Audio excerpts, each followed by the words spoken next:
সূরা আহজাবের 21 নম্বর আয়াতে আল্লাহ বলেন, তোমাদের জন্য তোমাদের রাসূলের মধ্যে রয়েছে সর্বোত্তম আদর্শ। সুবহানাল্লাহ বলেন। রাসূল করিম সাল্লাল্লাহু আলাইহি সাল্লামের আদর্শের মধ্যে আমাদের প্রত্যেকটা অংশে, আমার জীবনের প্রতিটা সেক্টরে, প্রতিটা পয়েন্টে, প্রতিটি ক্ষেত্রে নবীর জীবনে রয়েছে উত্তম আদর্শ। আল্লাহ পাক রব্বুল আলামিন ঘোষণা করেছেন, তোমরা যে কোনো সেক্টরে থাকো, যে কোনো অবস্থায় আল্লাহর নবীর আদর্শ তোমাদের জন্য জীবন ব্যবস্থা। এই জন্য কোনো ব্যক্তি যদি তার জীবনে সফলতা অর্জন করতে চায়, কোনো ব্যক্তি যদি সফল হতে চায়, কোনো ব্যক্তি যদি চায় তার পারিবারিক জীবনে সফল হবে, ওই ব্যক্তির জন্য উচিত নবী মুহাম্মদ রাসূলুল্লাহ পারিবারিক জীবনকে ফলো করা। কোন ব্যক্তি যদি চায় সে সামাজিক জীবনে সফলতা অর্জন করবে, সে ব্যক্তির জন্য উচিত নবী মুহাম্মদ রাসূলুল্লাহ সামাজিক জীবনকে অনুসরণ করা। কোন ব্যক্তি যদি তার রাজনৈতিক জীবনে সফলতা অর্জন করতে চায়, তার জন্য উচিত নবী মুহাম্মদ রাসূলুল্লাহ রাজনৈতিক জীবনকে অনুসরণ করা। কোন ব্যক্তি যদি তার ব্যক্তিগত জীবনে সফলতা অর্জন করতে চায়, তার জন্য উচিত হলো নবী মুহাম্মদ রাসূলুল্লাহর ব্যক্তি জীবনকে অনুসরণ করা। কোন ব্যক্তি যদি তার অর্থনৈতিক জীবনকে অর্থনৈতিক জীবনে সফলতা অর্জন করতে চায়, তার জন্য উচিত নবী মুহাম্মদ রাসূলুল্লাহর থিওরিকে ফলো করা। নবী মুহাম্মদ রাসূলুল্লাহর থিওরি অনুযায়ী যদি জীবনকে পরিচালিত করে, ব্যক্তি জীবনে সফল হবে, পারিবারিক জীবনে সফল হবে, রাষ্ট্রীয় জীবনে সফল হবে, অর্থনৈতিক জীবনে সফল হবে, আন্তর্জাতিক জীবনে সফল হবে। নবী মুহাম্মদ রাসূলুল্লাহর জীবনকে মাইনাস করে ব্যক্তি জীবনে সফল হতে পারবে না, পারিবারিক জীবনে সফল হতে পারবে না, রাজনৈতিক জীবনে সফল হতে পারবে না, আন্তর্জাতিক জীবনে সফল হতে পারবে না। সর্বোপরি কোন একটা রাষ্ট্র সফল রাষ্ট্র হিসেবে প্রতিষ্ঠিত হতে হলে আল্লাহর নবীর আদর্শ বাস্তবায়নের কোন বিকল্প নাই। ঠিক কিনা বলেন?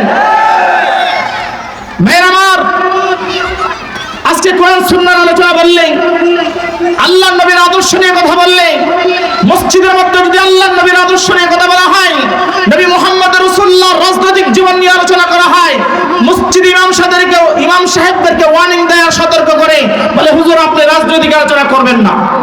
আছে না নাই? আমি আপনাদেরকে জিজ্ঞেস করি, নবী মুহাম্মদ রাসূলুল্লাহ রাজনীতি করেছেন কি করেন নাই? কোন ব্যক্তি যদি বলে হুজুর আপনি রাজনৈতিক আলোচনা করতে পারবেন না, সে সরাসরি কোরআনের আয়াতকে অস্বীকার করেছে, সে বেঈমান হয়ে যাবে, তার বউ তালাক হয়ে যাবে। নবী মুহাম্মদ রাসূলুল্লাহর মাদানী জিন্দেগি দেখেন। নবী মুহাম্মদ রাসূলুল্লাহ যেমন ছিলেন মসজিদে নববীর ইমাম, যেমন ছিলেন নবী, তেমন ছিলেন রাষ্ট্রনায়ক, রাষ্ট্রপ্রধান। এই সিরাতুন নবী, এই সিরাত মাহফিল, এই সংবাদ দেওয়ার জন্যই যে নবী মুহাম্মদ রাসূলুল্লাহর প্রত্যেকটা সেক্টর আমার জন্য আদর্শ, নবী মুহাম্মদ রাসূলুল্লাহর প্রতিটা পয়েন্ট আমার জন্য অনুসরণীয় এবং সফলতার রাজপথ। আল্লাহ বলেন, লাকাদ কানা লাকুম ফি রাসূলিল্লাহি উসওয়াতুন হাসানাহ, তোমার জন্য তোমার পয়গম্বরের মধ্যে লাকাদ কানা লাকুম ফি রাসূলিল্লাহি উসওয়াতুন হাসানাহ। আল্লাহ পাক রব্বুল আলামিন বলেন, দুনিয়ার মানুষেরা, তোমাদের জন্য তোমার পয়গম্বরের মধ্যে রয়েছে সর্বোত্তম আদর্শ। তুমি যদি তোমার ব্যক্তিগত জীবনে সফলতা অর্জন করতে চাও, নবী মুহাম্মদ রাসূলুল্লাহ ব্যক্তি জীবনকে অনুসরণ করো। তুমি যদি তোমার রাজনৈতিক জীবনে সফলতা অর্জন করতে চাও, শ্রেষ্ঠ বা আদর্শবান একজন লিডার হতে চাও, একজন রাষ্ট্রপ্রধান হতে চাও, তুমি মুহাম্মদ রাসূলুল্লাহ একজন আদর্শ রাষ্ট্রপ্রধান ছিলেন, রাষ্ট্রনায়ক ছিলেন, তার জীবনী অনুসরণ করা ছাড়া তোমার কোনো বিকল্প নাই। আমার ভাইরা, এভাবে জীবনের প্রতিটা ক্ষেত্রে আল্লাহর নবীর আদর্শকে বাস্তবায়ন করতে হবে। এক একজন এক এক সাইড নিয়ে আলোচনা করবে। নবী মুহাম্মদ রাসূলুল্লাহর জীবনীটা এক বিশাল এক সমুদ্র। আমি শুধু পারিবারিক জীবনের আল্লাহর নবীর আদর্শটা বাস্তবায়ন সম্পর্কে কিছু আলোচনা করব। কারণ আল্লাহ বলেছেন, ইয়া আইয়ুহাল্লাযীনা আমানু কু আনফুসাকুম ওয়া আহলিকুম নারা, নিজে আগে জাহান্নাম থেকে বাঁচাও, পরিবারকে বাঁচাও। এজন্য আমার পরিবারটা যেন সুন্দর হয়, আমার পরিবারটা যেন সুখময় এবং শান্তিময় পরিবার হয়, আল্লাহর নবীর আদর্শ যেন আমার পরিবারে বাস্তবায়ন হয়। এই জন্য আল্লাহর নবীর আদর্শটা আমার পরিবারে কিভাবে আসতে পারে আর কতটা প্রয়োজন, সেই বিষয়টা আমি আপনাদের সামনে তুলে ধরতে চাই। আজকে পারিবারিক জীবনে বহু মানুষ অশান্তিতে আছে, স্বামী স্ত্রী মিল নেই, ঝগড়া কলহ, কিছুদিন পর পর মারামারি হানাহানি, কিছুদিন পর পর বিবাহ বিচ্ছেদ, এক বিরাট অশান্তি। এই জন্য পারিবারিক জীবনটা কেন অশান্তি? আল্লাহর নবীর আদর্শ আমরা পরিপূর্ণভাবে বাস্তবায়ন করতে পারছি না। এই জন্য আমার ভাইয়েরা, পর্দার আড়ালে অবস্থানরত আমার মা বোনেরা ভালো করে শুনবেন, আমরা যদি আল্লাহর নবীর আদর্শটা আমাদের পারিবারিক জীবনে বাস্তবায়ন করতে পারি, তাহলে আমাদের পরিবারটাও হবে সুখী পরিবার এবং জান্নাতি পরিবার হবে। ঝগড়া হয়, নিজেদের মধ্যে দ্বন্দ্ব হয় অধিকার আদায়ের ক্ষেত্রে কম ত্রুটি এবং বিচ্যুতি হওয়ার কারণে। স্ত্রী স্বামীর হক আদায় করে না, স্বামীর কথা মতো চলে না, স্বামী স্ত্রীর হক আদায় করে না, স্ত্রীর যে পাওনা ছিল সেটা যথাযথভাবে পরিশোধ করে না। এই জন্য স্বামী স্ত্রীর মধ্যে মিল মহাব্বত নাই, ঝগড়া কলহ হয়। এই জন্য স্বামী স্ত্রীর মধ্যে মিল মহাব্বত যদি বাড়াতে চাই, আল্লাহর নবীর আদর্শ অনুসরণের কোনো বিকল্প নাই। রাসূল করিম সাল্লাল্লাহু আলাইহি সাল্লাম ওনার ইন্তেকালের পরেও 9 জন স্ত্রী পৃথিবীতে বেঁচে ছিলেন। নবী আলাইহিস সালামের আদর্শ কেমন ছিল আমাদের আম্মাজানরা আমাদের কাছে পরিপূর্ণভাবে বাস্তব আলোচনা করেছেন, বাস্তব চিত্রটা তুলে ধরেছেন। আম্মাজানদের সাথে রাসূল করিম সাল্লাল্লাহু আলাইহি সাল্লামের ভালোবাসা এবং মহব্বতের নমুনা কেমন ছিল।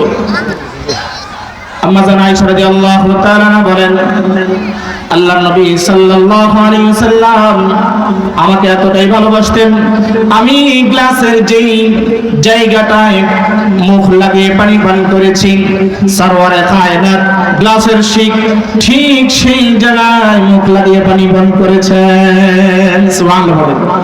এখন অবস্থা হলো, স্বামীর একটা আলাদা গ্লাস, স্ত্রীর একটা আলাদা গ্লাস, স্বামী আলাদা প্লেটে খায়, স্ত্রী আলাদা প্লেটে খায়। এইভাবে প্লেট আর গ্লাস আর নিজেদের প্রয়োজনীয় ব্যবহার সামগ্রী যখন বিচ্ছিন্ন করে দিয়েছি, আমাদের নিজেদের মধ্যে মহব্বত আর ভালোবাসার কমতি ঘটে গেছে। এই জন্য আমার ভাইয়েরা, আমাদের জন্য উচিত হলো রাসূল করিম সাল্লাল্লাহু আলাইহি সাল্লামের আদর্শটাকে বাস্তবায়ন করব সমাজের মধ্যে, নিজেদের পরিবারের মধ্যে।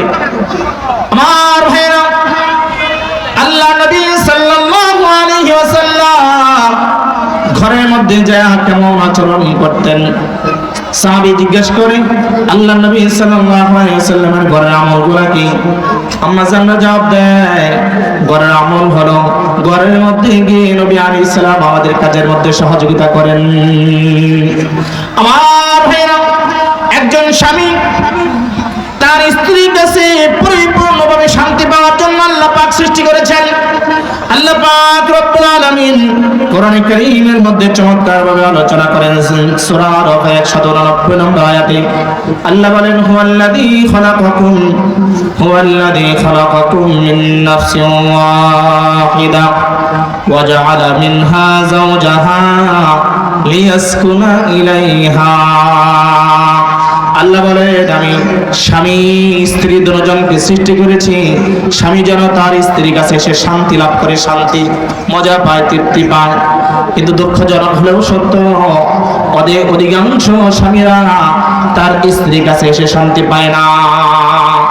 আমার ভাইরা, এই আয়াতের তাফসীরের মধ্যে মুফাসসিরিন কেরাম লিখেছেন, কেমন শান্তিময় হওয়া দরকার স্ত্রী।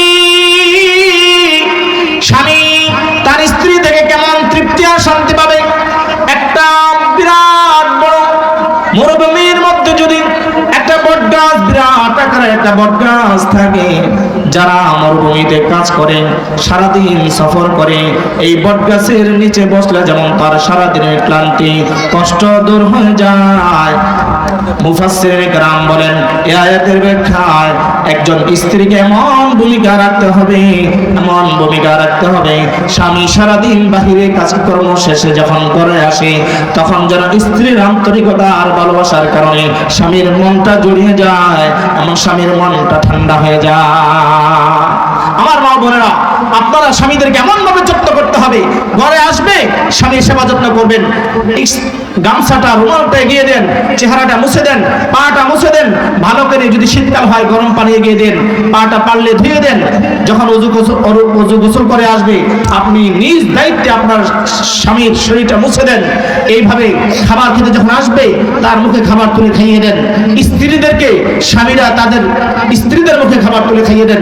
হাদিস শরীফে রাসূল করিম সাল্লাল্লাহু আলাইহি ওয়াসাল্লাম বলেছেন, বলেছেন যে স্বামী তার স্ত্রীর মুখে খাবার তুলে দিবে, স্ত্রী তার স্বামীর মুখে খাবার তুলে দিবে, আল্লাহর রাস্তায় সদকার সমান সওয়াব হবে। সুবহানাল্লাহ। এই জন্য আমার ভাইয়েরা, আসুন আমরা আমাদের পারিবারিক জীবনে রাসূল করিম সাল্লাল্লাহু আলাইহি সাল্লামের আদর্শকে বাস্তবায়ন করি। যতটুকু আলোচনার সুযোগ হয়েছে, লম্বা আলোচনার সুযোগ নেই। আজকে বিরাট এই সিরাত মাহফিলে অনেক আলোচক আছেন, ইনশাআল্লাহ ধারাবাহিকভাবে আলোচনা করবেন। আমি রাসূল করিম সাল্লাল্লাহু আলাইহি সাল্লামের বিশাল সিরাত থেকে সামান্য খণ্ডিত অংশ, রাসূল করিম সাল্লাল্লাহু আলাইহি সাল্লামের পারিবারিক জীবন আমাদের জীবনে যদি বাস্তবায়ন হয়, আমাদের জীবনটা কতটুকু সুখময় এবং আনন্দময় হবে, সেই বিষয়টা আমি আপনাদের সামনে উপস্থাপন করার চেষ্টা করেছি। যতটুকু আলোচনা করেছি, আল্লাহ পাক আমাদের সকলকে সে আলোচনাগুলো বুঝার, মানার